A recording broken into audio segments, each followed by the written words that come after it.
To play games on Steam with the Hotseat split screen, first of all, you will need to find a specific game that does support the split screen or Hotseat. In this case, I have the Baldur's Gate 3 right here, which does support it.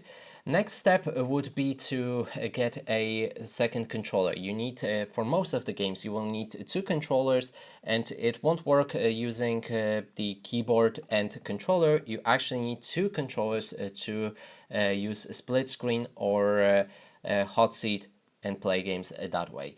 Then when you have that game on your Steam, click on it like that, and then on the right side there's controller.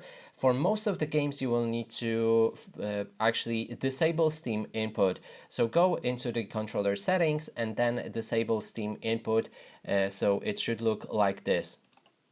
Then you can start the game, and for each game there will be different options to join the split screen. For Baldur's Gate, all you have to do is press X or A on no matter which controller you're using, and that way if you clicked it on both of them, you'll be able to join game in split screen or Hotseat. And that is basically everything. Thanks so much for watching.